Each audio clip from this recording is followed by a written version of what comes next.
welcome to AT&T ThreatTraq for May 14th, 2013. This program provides network security highlights, discussion, and countermeasures for cyber threats. I'm joined today by John Hogoboom, Jim Clausing, and Tony Tortorici. I'm Brian Rexroad, and how you doing, guys? Well. Doing well, I hope. Looking forward to some warmer weather in the spring here. And I guess what we can start with is something that gives you a little bit more of a warm feeling. Jim, last time you covered some vulnerabilities associated with Internet Explorer. Do you have an update for us? Yes, I do. First off, just after we recorded last week, Microsoft released a fix-it for the IE8 vulnerability. And at the time, I said I didn't expect them to get it into this week's Patch Tuesday, big bundle of patches. Well, I'm pleasantly surprised and pleased to say that MS13-038, one of the 10 Microsoft bulletins released today, is the fix for the 0-day in IE8. So they got it out quicker than I anticipated. And so if you are still running IE8, you apply this patch as soon as possible. Good deal. So it's nice to hear about some patches getting out when you need them the most. And I guess with that, let's go ahead to our next topic here. There was a lot of concern about the OpUSA, which was basically a threat of attack activity. I happened to run across a fairly funny link, and I happen to be a fan of Jimmy Kimmel, but I don't usually stay up that late to see him. He happens to have a number of good items on YouTube, on the Jimmy Kimmel Live YouTube channel. And we ran across one here. I think John had pointed this one out to me that I found to be kind of funny. It actually was in reference to OpUSA. So we'll give you the link on the ThreatTraq website so that you can go ahead and take a look at it. And with that, I guess just sort of a side comment, I think one of my favorite things on Jimmy Kimmel Live is the unnecessary censorship. He has a nice little bit that he does. But again, you can go ahead and take a look at that. The next topic we'd like to cover here is, I guess, a little bit on the darker side. This has to do with exploitation of vulnerabilities in particular, not necessarily new vulnerabilities. And what would you like to share with us on that, Jim? Yeah, Brian, this actually was a blog post that I came across. It's actually a few weeks old. It was on the Microsoft's Malware Protection Center blog, April 29th, I guess. But they released a report looking back at exploits that they had detected via their security suite through fourth quarter of 2012. So this is a little bit older, but still probably accurately reflects what we're seeing here in the early months of 2013 as well. And what they saw was, and we've commented on it on this show on a number of occasions, an increase in the number of exploits that are targeting documents rather than particularly trying to find network accessible services and that kind of thing. And one of the things that they noted was that a lot of the attacks that they saw in this huge increase in Q4 of 2012 targeting documents using older exploits. In particular, they were commenting Adobe Reader and Adobe Acrobat versions that are out there.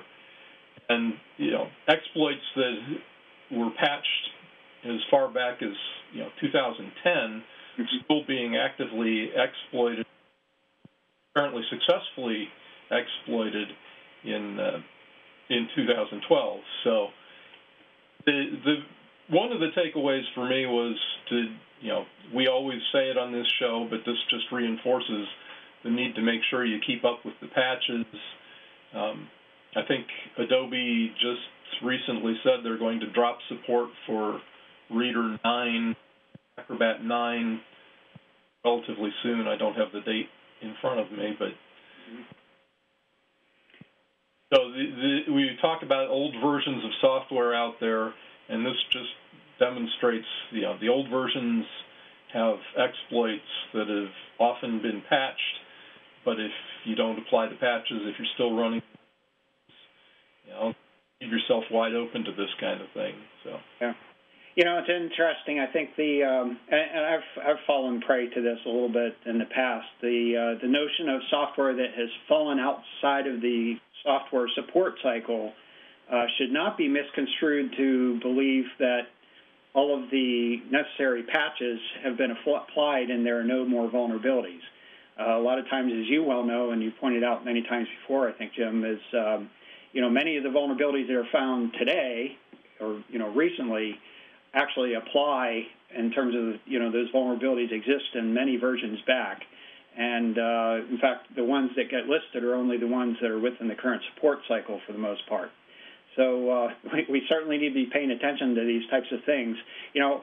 Personally, I've run into some cases where I've had some trouble updating some software. It doesn't like the way the system is, or somebody else has logged onto the computer or something like that.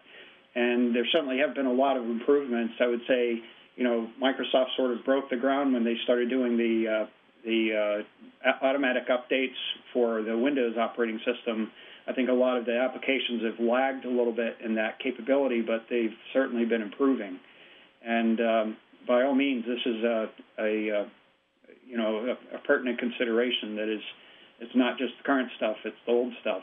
That is, in terms of vulnerabilities that get successfully exploited. Yep, and as I mentioned earlier, today's Patch Tuesday for Microsoft, but Adobe also released a bunch of patches today, including to Reader and Acrobat, and there's a version of Firefox out today. The constant battle making sure you keep up with all of software updates. And, one thing I'd like to add about that is when you start looking at exploit kits and the sale of exploit kits out there, you do see how they base a lot of metrics around what exploits are currently being used and which ones are successful. And if you look at some of that data, you see a lot of the older exploits doing a lot of the busy work for them. So that just reinforces the idea to try to patch as much as you can. And if there's no patch cycle for a piece of software, my recommendation would be to get rid of it and find something that's more up to date. All right, thanks, Tony, and thanks, Jim, for bringing this topic to our attention here. I think, like I said, it's paying attention to the older vulnerabilities is one that we need to continue to be mindful of here. And with that, let's take a look at our next story here. And John, there's a new piece of malware that's kind of migrating around. Can you tell us a little bit about it? Yeah, and actually, it ties in possibly with the last story. So, with reading that Microsoft report on the PDF vulnerabilities that have been seeing an increase, a lot of that they're attributing to the black hole exploit kit. We've talked about black hole a lot before. So, a lot of that is being delivered via black hole from their analysis. And what we've been seeing, and actually Jim brought us this story last week, I think, or maybe 2 weeks ago, I can't remember exactly when, but the initial story here was there's a new piece of malware. They're calling it Linux/Cdorked, and it's a piece of malware that actually replaces the HTTP daemon binary for Apache on the web server. They're still not quite sure how this is getting deployed onto the machines themselves in terms of vulnerability or they're brute forcing their way in or whatever. But the only thing that changes on the system is your HTTPD binary, basically. And everything else, configuration, all that type of information is stored in memory. So there's no config files or anything relative to the malware otherwise dropped on the machine itself. And what it does is it's really acting as kind of an interceptor in a way to redirect the users that visit to black hole exploit kit.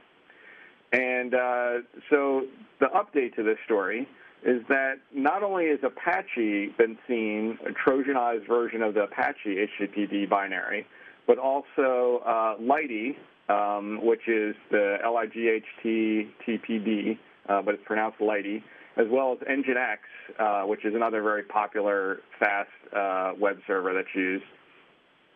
Both of those, they've seen the same type of malware binary being deployed to web servers. So it's not just Apache.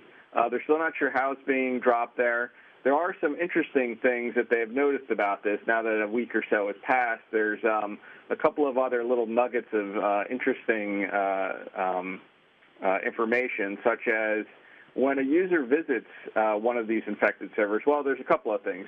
Of the servers that they found that have been infected, 50 of them, of the 400 that they looked at, are in Alexa's top 100,000 web servers, which is pretty big. So they're hitting some of these higher profile websites, not necessarily your top 100 guys, but the top 100,000 are probably going to get a lot of traffic from people. But some of the other interesting things is if your language in your browser is set to Japanese, Finnish, Russian, Ukrainian, Kazakh, or Belarusian, you will not be delivered to the black hole exploit kit. Also, they're arbitrarily, we're not quite sure why, and some of the people are looking into this, but about 50% of IPv4 address space is actually blocked as well for whatever reason that we haven't really quite determined. It might be based on some geographic boundaries and whatnot, but I don't think it's clear yet what that reason is. So, in a nutshell, if you have a website or a web server, I think we talked about this last time, even if you're not running Apache and you're running Lighty or Nginx, you might want to go take a look at your binary and make sure it hasn't been altered on your system. And it seems like, I think that, I don't remember the exact counts that I've heard, but a significant number of sites have been compromised here. And it looks like once they're compromised, we talked about how the config file is not stored on the machine. Somebody will actually visit the website via an HTTP URL and kind of push a configuration into it on some semi-regular basis. But since they've actually Trojaned the web server engine itself, there's no logging or reporting of any of that activity happening.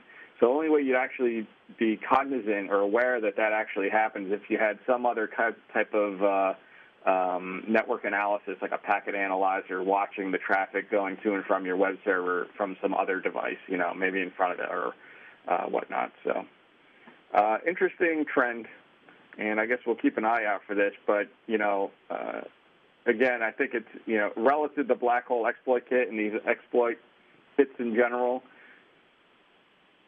these types of kits are just going to spread more and more, and we're seeing a lot of variations in these lately. So just keep your eye out for them, and hopefully you don't visit one and get infected. And there are some tools, by the way, I should mention. There's a couple of tools that some of these researchers have put out where you can test to see if your website has been compromised. So you can take a look at this article, and you can find some more information on that. The lesson to be learned here is if you don't want to be infected, learn Finnish. Is that right? Or change your browser. Yeah, just change your browser language. I kind of find it interesting that you've got some Eastern European bloc countries here, 4 of them in the list, which we know a lot of crimeware comes from that kind of region of the world. Mm-hmm. And that might be a specific attempt to not infect themselves or their countrymen, so to speak. Yeah, but again, a lot of that is speculative. I don't have any concrete evidence as to why they did that. Yeah, I think that's a reasonable assumption. That would have been my sort of conclusion as well. We've seen that sort of technique used in the past. And, I think one of the things that you sort of pointed out here and sort of in the undertones or between the lines is that layers of security are important for web servers as well. The tendency is to stick that web server right out there on the internet, and to have some front end. I think the term application layer firewall has become more popular recently. This is a case where you really would need something at the application layer to be picking out configurations that are being pushed into the server that would be perhaps an indicator of this. And, you certainly aren't going to be able to find that by blocking. You can't block port 80 on a web server, for example. But clearly you can't really just rely on a single system as your means of security here. You have to have some other either monitoring capabilities or filtering capabilities that sit outside that system to help provide layers of defense. This is one where, as I said when I first brought this up 2 weeks ago, because they're trojaning the binary, you can't rely on your log analysis to catch this kind of thing. Mm-hmm. It's something you've got to have something sitting in front monitoring the traffic to catch the crafted URLs that they use for command and control. Mm-hmm. Absolutely. And even the victims visiting aren't going to be logged as well. So, you would see your normal web traffic would be the only thing that's really recorded. All this black hole redirection activity going on with victims visiting or, command and control type activity is not going to be logged anywhere. So you'll have no awareness of it in your own HTTP logs. But, like Brian said, an application layer firewall would definitely help in that respect. Mm-hmm. My impression is this black hole stuff and the surrounding activity associated with it is some of the most sophisticated malware that we've encountered. Would you generally agree with that? Well, to me, black hole exploit kit is not really the malware; it's the delivery mechanism. Right. So, and there's a couple of other ones that have kind of I don't remember their names off the top of my head here. I know RedKit is one of them. There's a few others out there.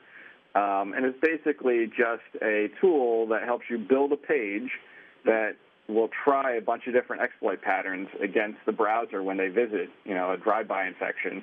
And then it will deliver whatever piece of malware you want to them, to ultimately, assuming one of the exploits works. So we know Java is one, PDF is one, but there's a whole bunch of other ones in there that they will try against your machine when you visit that website. So... But, yeah, it is. I don't know if it's so much sophisticated as it's very well maintained, and they keep up to date with the new exploits, and they roll them in, and it's very well popularized and publicized, so a lot of people are using it. And it's not easy to defend against unless you patch your machine on a real regular basis, which we always encourage. So. Right. Okay, very good. So let's take a look at sort of another, not entirely unrelated topic, but I think we're sort of going on to the client end here. And, Tony, I guess you're going to tell us a little bit about the value of a hacked PC? Yeah, Brian. There was an article that came out a long time ago, and I wanted to kind of bring it back up to everyone's attention. Basically, it describes about the monetized value of a hacked PC. And a lot of the discussion around it is, what can these hacked PCs be used for? And someone can say, well, all I do is surf a social media site, or I just check email. What's the big deal? And what it comes down to is the article described about 8 different categories on what they can be used for, something as long as bot activity, reputation hijacking for social media sites, financial credential stealing, account credentials, email hacks, server hacks. There's a lot of different categories which they can be used. Mm-hmm. And this just kind of brings to the forefront that patching, safe surfing, and everything around your PC at home, at work, wherever, the bad guys want to use it for just many different things. The article actually had 36 different components across the 8 categories, from click fraud, captcha solving, stealing banking data, Facebook data, all the way to trying to access corporate email and stealing virtual goods, like from an online game. So it just kind of brings it to the forefront that you need the security around any endpoint that you have. And this article also kind of makes me think about, this is only discussing the computer, the workstation that you work on at home or at work, but what about that mobile device that's in your pocket? It's also another aspect that they could use to monetize all the bad things that are happening in the background. And in addition to that, that's just the first layer of it. there's groups out there that are actually creating second or third layer of trying to get more money and monetizing the situation by building apps that test the authentication of credentials that may have been stolen in the first place. Mm-hmm. So they just keep adding more and more layers, and it is a huge money-making scheme, not just taking the PC, but what you can do with it after the fact. Right. So, you have a good point there, Tony. Coming from a network perspective, we've tended to be kind of focused on what botnets do with computers in terms of denial of service attacks, how they can affect the network. From an end user's perspective, it's a very different one where the concern would be what data is being stolen off the computer, being inclusive of user credentials, passwords, I noticed in this list here, it even includes the topic of reputation hijacking, influencing. In fact, I had a friend just recently that had their not their Facebook account stolen, but actually a duplicate using their name and using their pictures to try to drag people into one of their scams. So I guess that's kind of outside of this particular PC, but your point is well taken. I think I had a list of maybe 12 or so things of bad things that could be done with a hacked PC. This expands it out to, like you said, about 36 of them. Well worth taking a look at. And just for reference here, this was an article by Brian Krebs. For those that aren't aware, Brian Krebs was formerly a Washington Post reporter and a very well-known a blogger on the topic of security topics. He has a blog called Krebs on Security, which I think is one of the more authoritative sources of information. He seems to get some inside scoops on a lot of topics, so well worth watching. One thing I would just add to the story is that I want to say maybe 2-3 months ago we did another story that kind of illustrated that different bots or different infected computers in different parts of the world had different monetary values. So if you wanted 1,000 bots, it was actually one of those stories about where you could buy a set of bots. Somebody had already built a botnet with many machines across the world, and he would basically sell off large chunks of his botnet to you for you to use. And certain parts of the world had more monetary value. You had to pay more for ones in the United States versus ones in South America or, some other parts of the world. So, depending on where you get them, there's more things you can get off in terms of the monetization aspects. Absolutely true. That would apply to not only what type of value you could get off of the computers themselves, but how it could be portrayed or, if it were used as a launch point for other types of attacks and perhaps more difficult to identify or circumvent those. Right, or higher bandwidth, more computing power, in more industrialized parts of the world. So, yeah, good points. Okay, so let's take a look at the Internet weather for the last week or so. I wouldn't describe this last week as a particularly a notable week from a security standpoint, but there are some items here that are probably worth taking a little closer look at. We'll start with scan probes on port 161 UDP. That's a simple network management protocol. And this comes up from time to time. I think we've reported on this a number of times before. This particular case, what we're seeing is probes actually from a single source at a hosting provider in Germany. And there were others from a number of other countries associated with probing activity, but the more significant spikes that we saw in the last week or so here were associated with that source in Germany. And along with that, another one of the sets of anomalies that was showing up had to do with byte volume on source port 161. That's, in this case, source port 161. So what I'm showing is, in fact, a graph of the byte or bit level activity, bit volume activity from source port 161 UDP. And generally, this is associated with SNMP reflection attacks. We've talked a lot about DNS reflection attacks, and SNMP reflection attacks can be performed as well, where the source address is spoofed to be a target. You find SNMP services that are on the Internet, send requests to those SNMP servers, and they will respond to those requests toward that spoof source target, which results in a flooding of activity. And there is a perhaps coincidental, but also perhaps a correlated set of activity here that is subsequent to the sort of increase in probing activity that we've identified. There's also been a bit of an increase in the amount of source port 161 activity in terms of bits and bytes.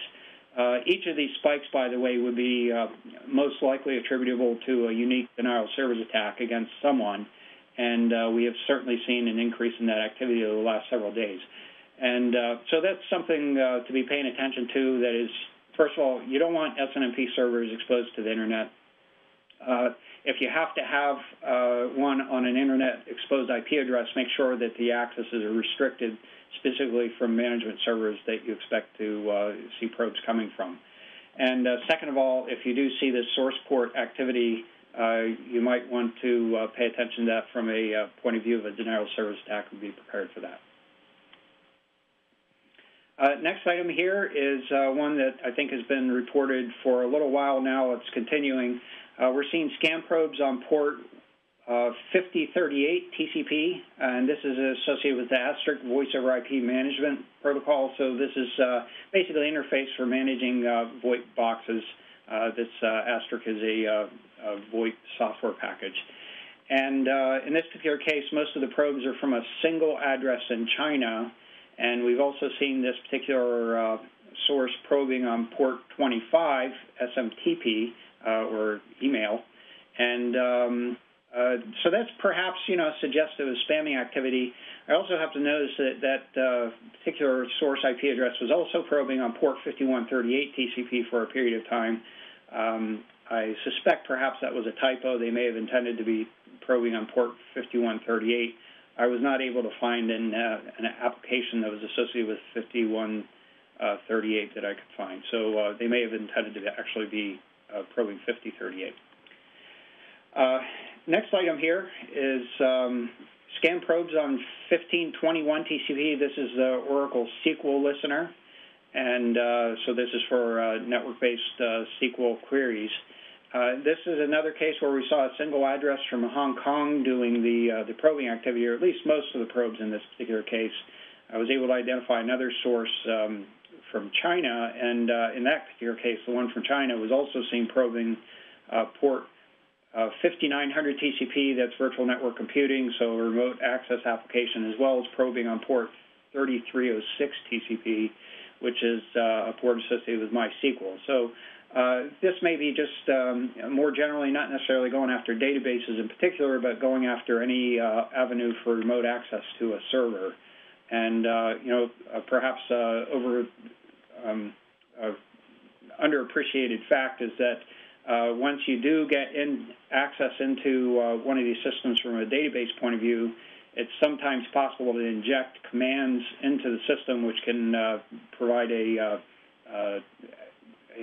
access escalation capability, authorization escalated, and perhaps get access to the operating system of the server itself. And it should be noted, I don't think we mentioned it on the show, but Oracle did their quarterly update, including a number of patches for their database in the last 2 or 3 weeks. I don't remember exactly when, and I don't remember any details of which got patched in it, but they did just patch some things, so it might have been a vulnerability that somebody might be looking for.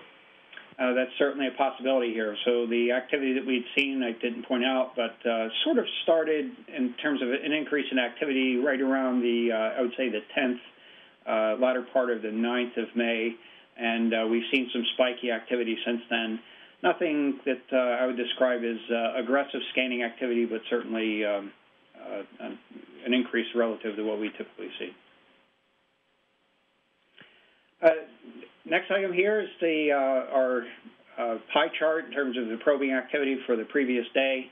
And so this is from May 13th, 2013 here. And we have a very large other category, which is indicative of that there are a lot of ports that are being probed, but they didn't make the top 10 here. And then we have port 445 at the top of the list, port 1433, that's the Microsoft SQL database, which is commonly on here. Port 3389, which is the remote desktop protocol, which we typically see. Port 22 TCP, which is SSH, also we typically see for password guessing. Port 8080 TCP, which is a alternative port for web applications, again, also frequently probed. This could also be looking for proxies that can be passed through for anonymization as well. Port 23, that's Telnet, again, password guessing, and then port 5900 TCP, that's the VNC that we had mentioned earlier, remote access capability, again, oftentimes associated with password guessing activity. Next one here is the most sources doing the probing, and nothing particularly notable here. Port 45 is the largest of those, and we're seeing port 23 on here as well. I guess one thing we would like to take a little bit closer look at, because this hadn't showed up before, it's relatively insignificant compared to the top items here, but this is port 51413 UDP. And I was not able to find anything specifically directly associated with this. I think, well, correct me if I'm wrong here, John, you found something that associated this with BitTorrent, is that right? Yeah, specifically the transmission BitTorrent client has been known to use that port as an upload port. Okay. But other than that, I don't really have any specific information. All right, thank you. So John was helping with this on investigating a little bit further. So it does appear to be P2P activity, and does have other characteristics that are consistent with BitTorrent. So this may, in fact, be BitTorrent activity. But what was kind of interesting about this is two things. One is that just recently we've seen sort of an upward trend in this activity. That's, not terribly unusual to see an upward trend, but we're not exactly sure why that upward trend exists. And then similarly, we'll take a look at the next page here.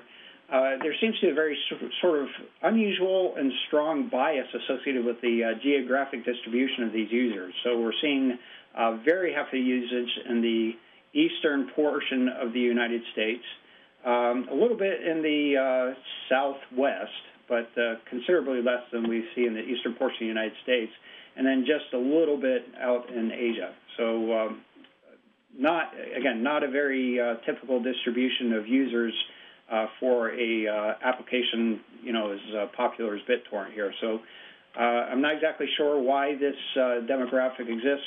So and it doesn't immediately point out or suggest that it has anything to do with any malicious activity. But these are the kinds of characteristics that we start with to determine if there's anything significant about that. So we'll continue to keep an eye on this activity. And this is completely speculative, but some of the more popular television shows that might be BitTorrented have kind of within the past month or so started up their season. So it could be related to that, although, again, completely speculative. It's just one of those kinds of interesting correlations there where it looks like around that same time frame that the trend started upward. So you're suggesting that people in the eastern portion of the United States watch too much television. Is that what you're saying, John? Or they download it off the Internet with it. So, again, as John pointed out, purely speculative. So let's take a look at some of our top concerns for the week here. And, Jim, what do you think? Well, one of the things that I've been thinking about is ad networks. We've talked about it a number of times about people getting affected by malicious ads. Especially recently, we've talked about them in mobile space, in Android space.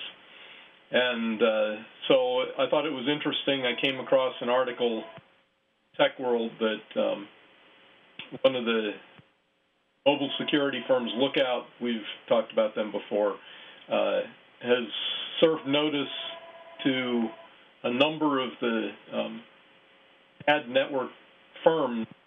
They need to clean up their act, stop doing things that people might consider unwanted, and things like stealing or taking their ID, and if they don't clean up their act in the next 45 days, they'll threaten to start blacklisting the apps and not let them run on devices that are also running the security app. Mm-hmm. It's an interesting tactic. These ad networks are something that it's been difficult to get them cleaned up. You get these malicious ads that slip in on various websites, and maybe the ad gets pulled, but sometime later another will pop up.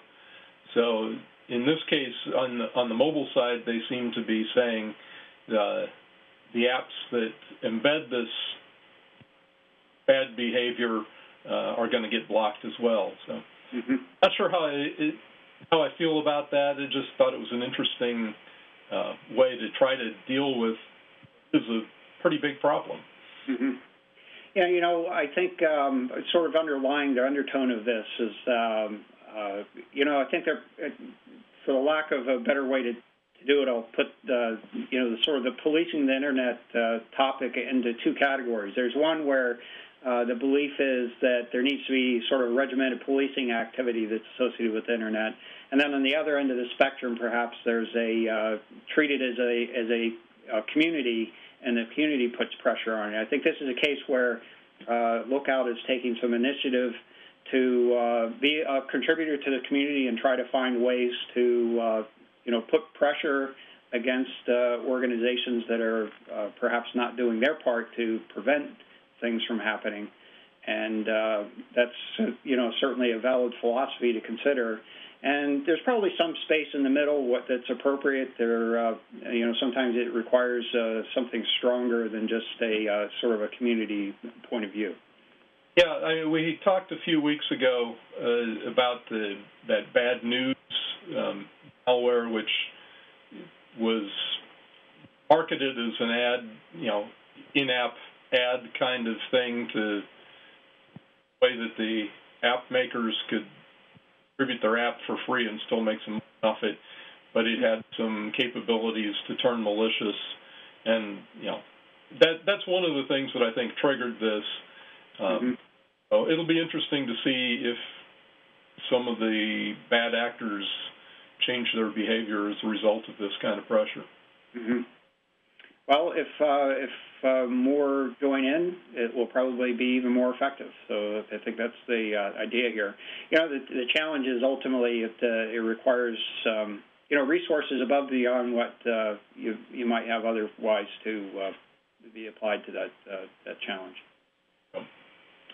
So Tony, what are your thoughts? My current concern for this week is around Dynamic DNS website. The main problem with Dynamic DNS websites is it gives a client the ability to switch their IP behind their website from place to place quickly.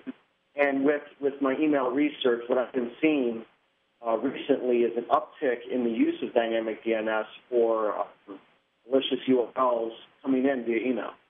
Mm-hmm. So that's really what my concern is they have the ability to constantly change what's happening in the background, and that kind of circumvents a lot of the IP and domain filtering that's currently being used and allowing malware to come right in. Yep. I think, as always, you've got a good point here. I guess a couple of things come to mind here. We don't talk all that much about fast flux or DNS fast flux or IP address fast fluxing as we used to. What you're describing here is really sort of perhaps a small scale of that type of problem.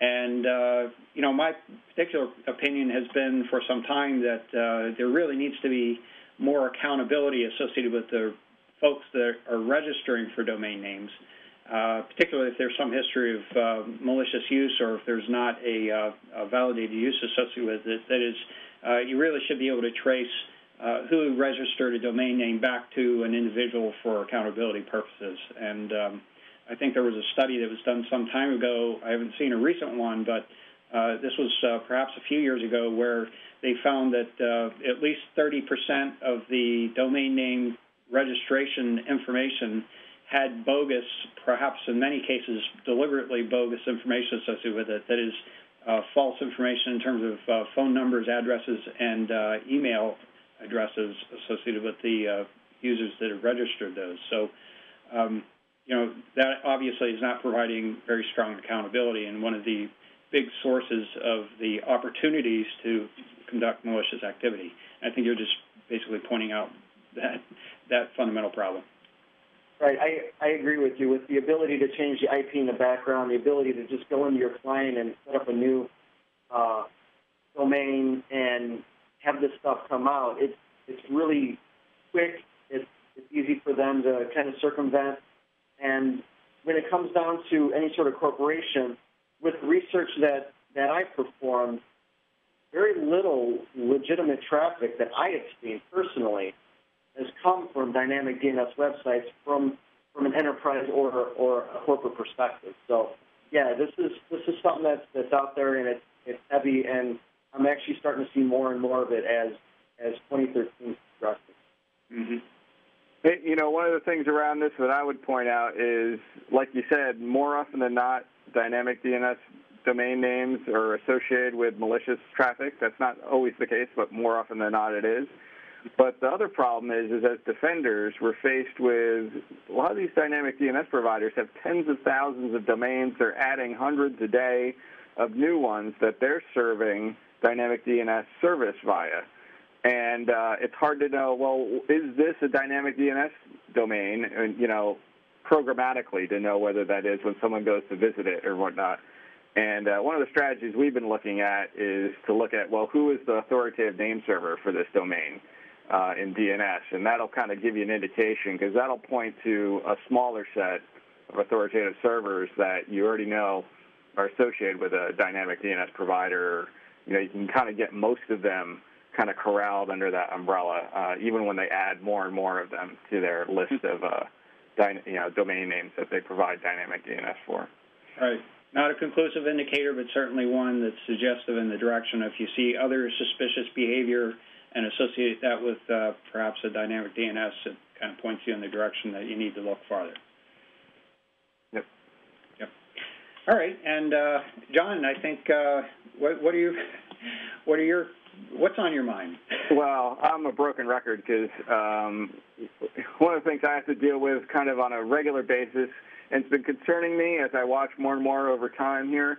It's not a new problem, but we're seeing more and more web server compromises going on, and because of other things that we've seen going on, I get a little bit more edgy when I see large populations of web servers being compromised, because they have a lot of bandwidth, and they usually have a lot of computing resource power behind them. So, we've had Joomla instances be targeted via, exploitation to take them over, and other content management systems like WordPress being brute forced. We talked about that probably a few weeks back. And then even this week, we're talking about how mysteriously there's a bunch of web servers, some notable ones, getting their Apache, Lite, and Nginx HTTP binaries replaced on their system. So those kinds of things trouble me a little bit, and I'd like to hope that that's not a continuing trend, because if anybody really wanted to leverage a good attacker pool, they're starting to gather stronger machines than a regular home user machine would be in terms of an attack, an attack source. Yes, I think the common wisdom or the conventional thinking of end users that is workstations being compromised because they have perhaps not a sufficiently trained administrator that is, it's typically your home user or office worker that's using one of those machines is more exploitable than has kind of been turned upside down here. There's a good possibility that the folks that are operating web servers, they have perhaps too many things under their that they have to be paying attention to, and it kind of leads into my concern, if you don't mind me bringing it up here, but just keeping track of security concerns and the security issues that are taking place is a full-time activity in itself. We know we have a number of folks in our organization that are involved in security concerns and protecting our enterprise and such. And, so the question is, how do we expect folks that are just, trying to operate a web server or build systems or operate projects or design systems to also be keeping track of the security issues as well as actually creating applications? So I think it sort of emphasizes the need for the applications, the products, to really make the security aspects of it much simpler than they've done today. It's encouraging that some of these tools have, security features built in, but it really needs to have sort of a safe operating default so that it kind of forces users into establishing a more secure configuration. That's my opinion. Yeah, and I would like to see. I don't even know how to describe this, but more proactive notification, like almost as there was a way for non-desktop software, when we're talking about web servers or these other things, where I could actually subscribe with that vendor and say, could you send me notifications or something, some universal clearinghouse maybe to let me know about vulnerabilities against software that I actually use and have installed, maybe on a web server or even a desktop client. So I'll know when to patch and get some kind of notification. And there probably are little pieces of that already out there. I just don't see kind of a central clearinghouse really in terms of that kind of thing. Mm-hmm. Yeah, there have been some attempts to do that sort of thing. We have a program internally we use to perform vulnerability alerting activities, prioritize them, and distribute them to the right people. But I think, as you're pointing out, there are just such a plethora of different tools that exist. It's very difficult to manage that, and perhaps a larger community project around that is appropriate. The CVS program, I think, was kind of thinking in that direction. I'm not sure genericizing the numbers of vulnerabilities is, a strong, means of managing those. So we certainly have opportunities for improvement, internal as well as others. So with that, that's our show for today. If you'd like to get in touch with us, you can contact us through email at ThreatTraq@list.att.com. We certainly appreciate your feedback. You can find this program on the AT&T Tech Channel website at att.com/ThreatTraq. It's available on YouTube as well, and you can subscribe to an audio-only feed from iTunes. You can also get in contact with us, by the way, through Twitter if you'd like to post a tweet. Our handle is @ThreatTraq. And thanks for joining us today. We'll be back next week with a new episode. Until then, please keep your network safe.